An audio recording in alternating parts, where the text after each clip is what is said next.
All right, it is 12:30 on Monday, February the 1st. Thank you so much for joining us for our Live Your Best Life series. Again, I'm Lisa Groft. I'm the fitness director at Milestone Wellness Center. I'm here with Stacey Vicari. She is a life coach. We partnered up and we decided to do this 5-week session to help you guys live your best life in 2021.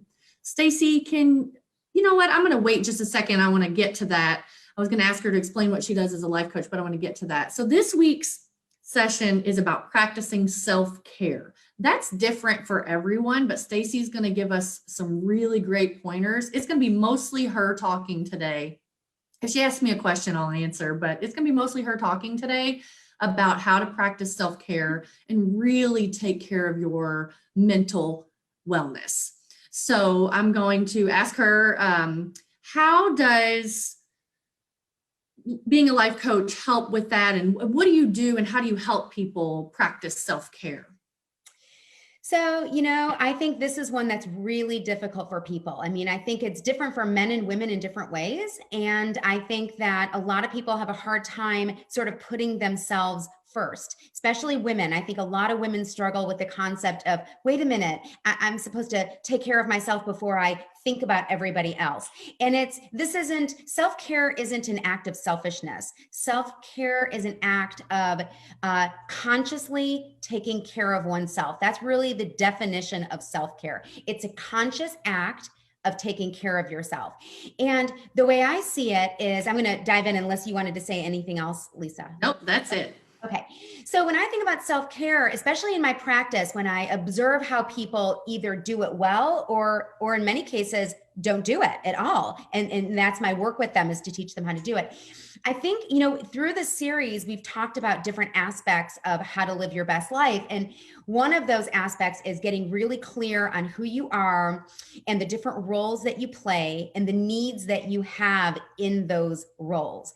This is a really great way for people who are like, God, I don't even know how to take care of myself. I'm so used to caring for everybody else. One of the best ways to kind of go through the back door on self-care is to think about the needs that you have in your life that are often unmet. The needs that you have that you observe yourself complaining about not having fulfilled.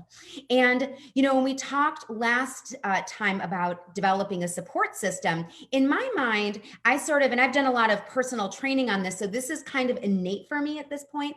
But for a lot of people, where the idea of living a more deliberate life doesn't come as naturally to them, this is where I really advocate writing things down, because it clears out the clutter that we spin inside of our head, the stories that we make up, and all of the confusion. And so for me, when I think about living my best life, I sort of have this mental image of a T chart. And on one side, it's the needs that I can meet from myself, like through self-care, through efforts on my own, needs that I can meet. And then the other side are needs that I have that I need support for, that might be external to myself: community, wellness in the world, support from my partner, etc. And so in this week, what I want to do is make sure that we're all operating from this bigger vision, that there are things that we need from others and external things, but there are a lot of things that we can do to take care of ourselves. And so I think there's this cultural image when we think about self-care of, a woman pampering herself in a spa, a woman going to get her a mani-pedi, and that's self-care. And that's definitely for a lot of women, that's self-care. And let's face it, getting a pedicure is self-care for some men too. But I think that's the image that we have when we think of self-care. And I really want to broaden that focus, because if you're a man and you have always thought about self-care as a pampering experience for a woman, then you don't see that as something available to you, or even something that you need to be deliberate about creating. So I guess the first thing I want to do is broaden our conversation to let everybody know that this is a conversation for men and women, and it's a conversation for men and women to be having with their children. because this is kids learn how to take care of themselves both by what they see modeled in their parents and by what the kind of the family culture is around this conversation. And because I think people struggle so much with self-care, I just want to invite people watching today or watching the replay of this who have children to think of this as something that they're passing down in their parenting. Really important. So there's that first thing, is expanding our definition. And the way that I like to explain self-care is sort of like this. We all have been in a plane, and we all get the concept of like, we don't take off on a flight without a flight attendant saying, in case of an emergency landing, put the oxygen mask on yourself before assisting others. And this is a metaphor that I create with my clients. And so, long after we've discussed the initial concepts of self-care, I might be a month into working with them on something and they share something and I'm like, wait a minute, where's your oxygen mask? Like, you need your oxygen mask. So the concept here in terms of self-care is the more that we are able to take care of ourselves, but first putting that oxygen mask on, taking that deep breath of luscious air, and then we can share it. And so it is with self-care. So I just want to point out, when I was talking a minute about the different roles that we play in our life, I want to remind everybody that if there's a role that you're playing, there's a form of self-care to support that. So this isn't just a general thing about self-care, going to get a massage or going to get a manicure. Self-care really needs to be thought of in terms of, if you're a parent, what does caring for yourself look like as a parent? If you're in a relationship, what does caring for yourself look like in a relationship?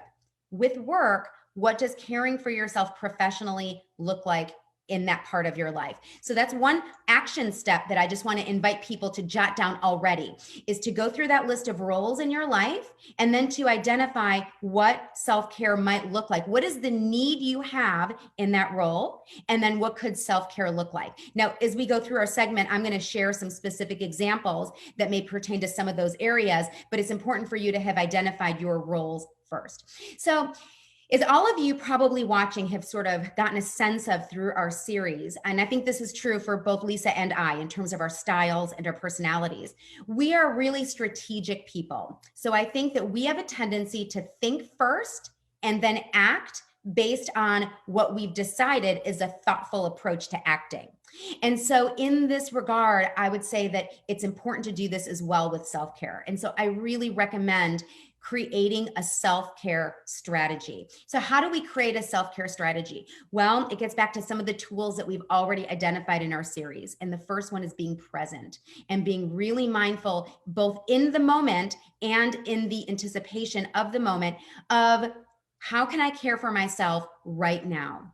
And so when you go to bed at night, first of all, just in and of itself, before you go to bed at night, that's a huge part in taking care of ourselves, because we're closing out that day. We sleep better when we don't have a lot of clutter going through our head, distracting us from deep sleep.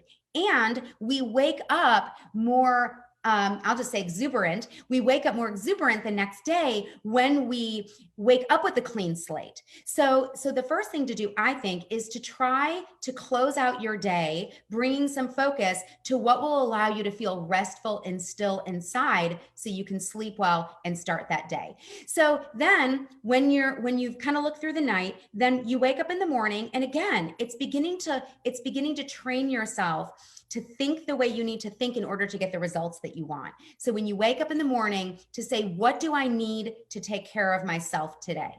And I would just pause and take a quick look at like what roles you'll be playing out in the day. This sounds really laborious, but in real time, this doesn't take much if you've sort of got a preconceived concept of what self-care looks like for you in these areas. It's just checking in with yourself. This is brief, it's easy, it's quick, it's just checking in. So that's the first thing I would do, is to develop your self-care strategy. It's looking at what do I need in the various parts of my life and what do I need right now. And so that's part one. The second thing that I want to encourage is that people develop a really comprehensive list overall and in these areas that are things that include things that are free from having to schedule them, especially for people that aren't big schedulers, things that are free from relying on other people, and things that are free from money. So for example, let's just go back to a massage, which I'm a big advocate for. But a lot of people only have those kind of things in their repertoire of self-care. But the problem is that if you're in touch right now that you need something to take care of yourself, to decompress from overwhelm or from stress or from anxiety, and you have to schedule it, and you have to fit it into someone else's schedule, not just your own and your family's, and then you have to pay for it, those resources aren't always available. So to be successful in self-care, it's important that you have a lot of other things on your list that you could do spontaneously in the moment to reflect your needs, that rely only upon yourself, and that take no money, so that you don't have that as an obstacle. So what I want to do is I want to actually pause, Lisa, because I know from your point of view with fitness that this is something that you also talk about. So I just want to give you a chance to interject some of your personal experiences with your clients, and then I'm going to just go through some specific bullet points of self-care things that I see really effective for my clients. So I think that's so true. We talked last week, and my idea of self-care doesn't involve necessarily massage or manis and pedis. Actually, I couldn't tell you the last time I got these nails done. It's just not something that I do. But exercise is self-care for me, and it's stress relief. And so I know that so many of my clients are using exercise as a self-care option as well. And I know that if I don't get my workout in, that I'm going to have a crummier day than I would if I went ahead and got that in. So that's in my morning plans of what am I going to do today as to take care of me, my self-care. So that is something that I definitely stress with my clients. And exercise can be self-care. And that really is, it's not just for you, it's for everyone else around you, because it helps your attitude and everything. So yeah, for sure, this is something that I talk to my clients about. And yeah, of course, massage, manicures, pedicures, but not always just that. So running per se would be my self-care. Yeah. Yeah, thank you for that. Exercise is on my list, so thank you for covering that. And, I think it's important I also want to note, for those of you who've been tuning in since the beginning, one of the things that I shared in our first segment is that I'm a really big advocate. I sort of have this mental metaphor in my own life and in my own journey and that of my clients of, like having a toolbox in your life. And I have this mental metaphor literally of a toolbox. And then I feel like my life has worked out a lot the way I want it to, because I've just been working to cultivate tools to put into my toolbox. And I think the longer you do it and the more comfortable you are with personal development, the more you can collect really specific tools for specific projects. But just like a regular toolbox, you need the basics, right? You need a hammer, you need a screwdriver. So in the beginning of our series, I said that I'm a really big advocate of developing certain tools and then using those same tools over and over again. So you don't feel like you need 400 different things in your toolbox to live a great life. You need like 4 or 5 or 6, and then you just repeat those in various contexts, and you get good at using those tools. So a number of the things that are on our list today for self-care, those are the same things that were on our list in week 1 for being motivated and how to get yourself out of the gutter when you're spiraling down into a funk or feeling super unmotivated because of gray skies or lack of good sleep, etc. So I'm going to just fly through this list. It's things that we've heard before, but again, I want to use it in the context of caring for yourself. So one thing that I'm just a really big advocate of is a gratitude journal and practicing gratitude, not just as a periodic tool, but in the same way that I floss and brush my teeth every day. My practice of gratitude is that pervasive in my life. It's a go-to place in my life. And why that's important is because one of the best ways to take care of ourselves is to have a positive mental outlook and a positive attitude and a can-do attitude. And it's really hard to have that if we're constantly feeling like we've been cheated, or that we're blaming other people for things, or that we got the short end of the stick, or things don't work out for us. And so when we cultivate that kind of thinking, we attract more of that thinking. And then from that place, it's really hard to motivate to take care of ourselves. So one of the tools that I think is so important to have sharp in your toolbox box is the practice of gratitude, to be able to always put in perspective what we have to be thankful for. Because even on a bad day, our bad days are so much better than so many people's good days. And I think that the more that we're able to settle into an it's all good attitude, right? I don't mean like being Pollyanna about things, but to really get in your heart that it is all good, that, we woke up with a pulse. Many of us have lots of loved ones around us. We live in a world where we have choices. It's a good day. And so it's much easier to take care of ourselves when we're coming from that resilient place. So that's number one. Number two for self-care is quality time with others. And, it's like one might say, well, isn't that on the other side of the line where we're relying on other people? But we're in contact with people all the time. It's just that it's not always quality. It's just sometimes filling space, it's background. And so sometimes it doesn't nurture us.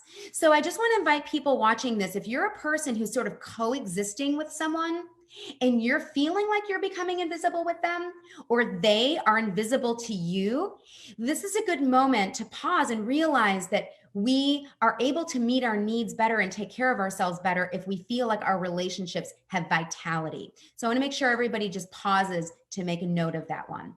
The third thing I want to talk about is the importance of nature. And of course, I live in Austin now, and I live in a beautiful climate where it's easy to go outside in February. However, I lived over 20 years in Louisville where it was not beautiful always to go out in February. But I always went out in February. Like I always have known the importance of nature for mental and emotional health. And I think that a lot of us, especially as screen time has increased in our culture, I think nature time has gone down. And the good thing that's happening right now is there's so much research in the psychology publications and even in medical journals about nature, about ecotherapy, about the importance of being in the woods, the importance of being in a green space, even if that green space has fallen leaves and it's in its dormant stage for the winter. And so, the key is, yes, I much more enjoy going out when it's beautiful, but I think we just need to layer up. And it was kind of like what you said about the fitness thing, Lisa, where you said, yeah, it may be harder and not as pleasant to exercise with a mask, but you can still breathe and you need to do it. I think the same thing is true with nature. It's much less pleasant when it's freezing, but you put on 5 or 6 layers and it's totally fine. But I think getting out in nature as frequently as we can is so good for our mental and physical health. Number 4 is quiet time. And again, this is not something that, number one, is that easy to get sometimes in our daily lives. But I also think because we're so used to the clutter of the background of all the noise in our lives, that for a lot of people, quiet time feels scary. It makes them face things inside themselves that they don't want to face or that they want to avoid. And I think quiet time is really important because in that quiet time, we're able to either meditate or just be still, just sitting on your chair, looking out the window at nature if you're really not able to motivate to go out in it. But there's something really profound about just quieting everything down, even if it's for a few moments. It's really, it helps us not just take care of ourselves, but it reduces stress and it reduces anxiety. And so along those lines, number 5 is the practice of breath work. And again, it kind of ties into being quiet, but more specifically, it focuses on really watching your breath, like just really slowing things down because our minds are busy. It's totally fine. It's the job of the mind to be busy.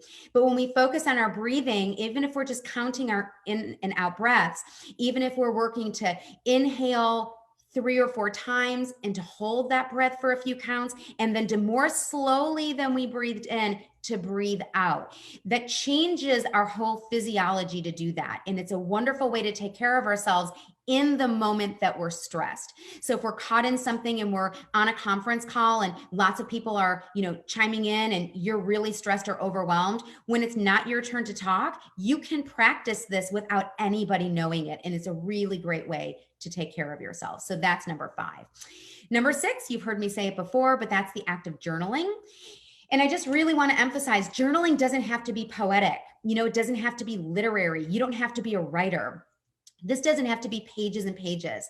You know, for people like Lisa and I suspect if you journal or if you started, you would probably journal much like me, which is I'm a list maker. I'm a person who likes to ask questions in my journal, positive questions that elicit a positive response. Like, what do I need to do today to get more energy? Like, I don't write like, oh, I have such low energy today. I'm feeling so tired, because then I'm focusing on that. But if I'm feeling low energy and I just like want to whip it through, I'll just grab my journal. And by the way, my journal is just like paper. I mean, it's not fancy. And I'm always tearing out the pages I've already written and recycling them. Like, I don't even keep my journals. I just use them to help myself become the best version of myself I can be. So I'll just write the question, how can I increase my energy level right now? And by asking that question, our brain generates the answers to those questions. So journaling is really important, and keeping it simple is really important. Lisa, were you wanting to say something? You look like you wanted. Okay. And then number 7, I've got 2 more left, 7 and 8. So number 7 for self-care is pursuing things that bring you joy. Outside of these things that help reduce stress and anxiety, these are all positive things. But I think this next one is pursuing things that actually make you laugh or make you smile or make you feel connected in a joyful way. So this is pursuing hobbies that maybe you haven't pursued in a long time. One of the things that I help people with when they're feeling stuck in this area, where they feel like their life has been so much about work and, say, taking care of kids, that they don't actually know what that is for themselves anymore. What I do is invite people to go back to their childhood, to actually take a stroll down memory lane to your early childhood, to when you were in high school and college, and when you were maybe married before you had kids, when having fun was easier, when you had fewer responsibilities, you didn't have that mortgage, you didn't have to put kids through college. And so you had more spaciousness to have fun and to let loose and to laugh. And I think it's really important to write those things down that put you into that mental state, and then begin to take baby steps to do that. So that can be something really small, like you enjoy reading, but you just stopped. And so you get a novel that you know lots and lots of people like. So your first time back reading is going to be a sure bet, and you're going to get lost in a juicy book. That could be simple like that. Or like I was sharing with Lisa before the class started, I just decided to take an art class. And I've always been creative in other ways, but I've never been creative in the form of like being an artist. And so I just thought, why not? And so I just, this is my second week of taking an art class. So again, it's pursuing things that bring you joy. And then the last thing I want to end with is something Lisa talked about last time during the segment specifically on initiating weight loss. And we talked about this in other segments as well. And that is the need for sleep. And I don't mean sleep like checking out, right? Because some people know that they're sleeping to avoid. And, that may be a form of self-care. But I think in those instances, people might do better to choose some of the other things that we've talked about today. But in terms of those people that are kind of burning the midnight oil, that they're staying up too late, watching YouTube videos or reading the news or watching television or watching Netflix, and you know that if you went to bed an hour earlier, you would wake up more vibrant and you would have more energy to exercise, you would be more fueled to make the right food choices, then sleep needs to be on the top of the list for excellent self-care. So those are the 8 things that I want to offer to you. Of course, there are many other ways to take care of yourself, but those 8, along with exercise, makes 9, are some really sort of proven ways that people have found to elevate their ability to put that oxygen mask on themselves so that you have that care and love to share with your loved ones and with the world at large. So I wanted to share something that I have started doing that is self-care for me. And I have stopped reading any article on any news platform that says should, could, may, maybe, because all of those things are not guaranteed. And so all they do is create this uneasiness and fear in your mind. And so especially right now with news being at our fingertips, it's just so easy to get caught up in the what ifs and the shoulds and coulds and woulds. And so you just be careful reading articles that say things like that, because it doesn't mean it's going to come to fruition, but all it can do is create anxiety and worry in your head. So that's a self-care thing for me that I just wanted to share. That I think will be good for a lot of people to go by. Well, and along those lines, sort of my self-care around the media also and around news is basically my litmus test for how much I read of my morning news feeds. And I have a boundary that I only watch or read news in the morning so that I feel resilient the rest of the day. So if something makes me anxious, some state of the world thing, and I feel anxious or really sad, I have the whole day to recover before I go to sleep and take that with me. So nothing before bed. And then my litmus test is if there's nothing I can do with this information, then I want to be aware, I want to be informed, but I don't need to have an in-depth acquaintance with that if it's rooted in something negative. I just want to know that it exists. I want to have compassion for others. I want to be connected to the world. And then I want to keep some psychic distance from that so that it doesn't shift me into a negative frame of mind. I just think that's so important. Just take it in, acknowledge it, Release it. release it. Yep. Yes. And I've heard you say that before. Let it go, release it. And there's something to this motion too. Yeah, That it actually works. it really does. Does anybody have any questions? We have some time for questions here at the end. Or, when you were talking about the breathing, so I am not, I don't slow down a lot. I'm move all the time. And so when I'm running, I focus on my breathing. 4 steps in, I breathe in, or 4 steps I breathe in, 4 steps I breathe out. And so that's still conscientious, slowing it down. It also slows my heart rate down and allows me to be able to run for a longer amount of time without getting out of breath.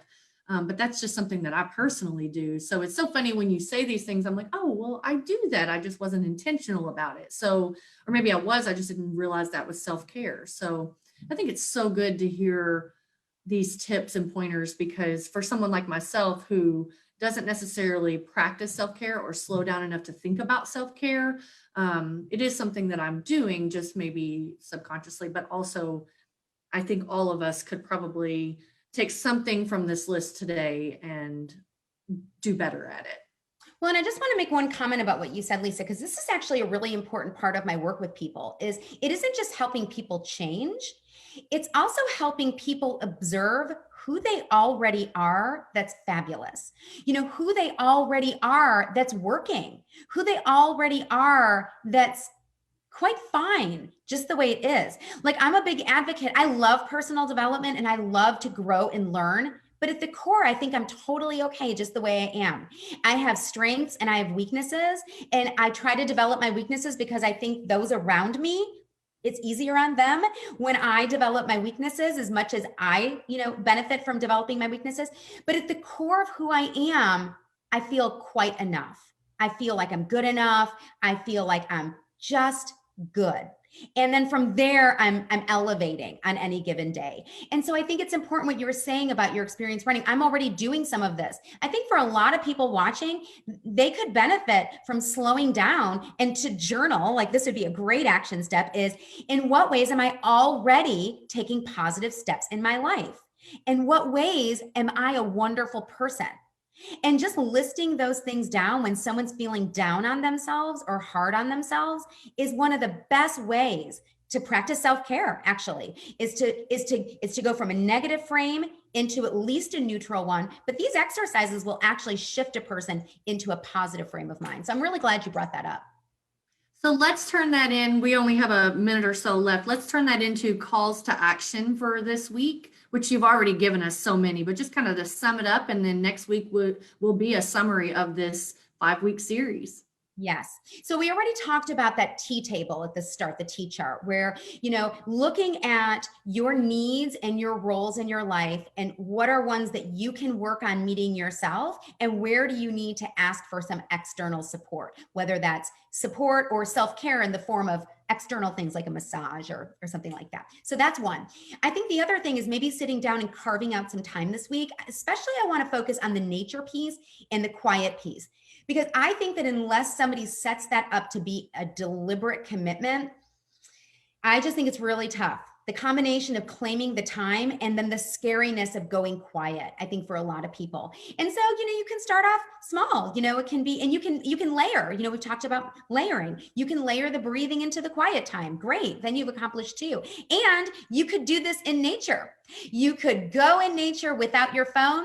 You could focus on doing a mindful walking meditation where it's much like you're running, but just walking and focusing on your breathing in stillness, in quiet, bundled up in the cold, or in Austin, not in the cold. But either way, you could practice that. And you would take care of 3 acts of self-care in one act. And then the other thing that I think would be fun is this one, especially the one about creating joyful activities like hobbies and interests. Maybe that's something that you could work on with your spouse, so that this again could be a layering thing. It could be something that brings you joy, that takes care of yourself, that's a shared activity, and might also enhance the quality of your relationship. So that could be with a child, with your spouse, with a best friend, a coworker at work. So I'd say some of those would be really great action steps for the week. All right. Well, I hope you have learned something this week. I sure learned a lot, and I have some homework to do. And we will be back here next Monday at 12:30 Eastern to sum it all up. But don't worry, we have other topics and other things to talk about next week, not just a summary of what we've already talked about. Thanks again for joining us, and we'll see you next week. Have a great week. Happy Monday, everybody. Bye. Bye.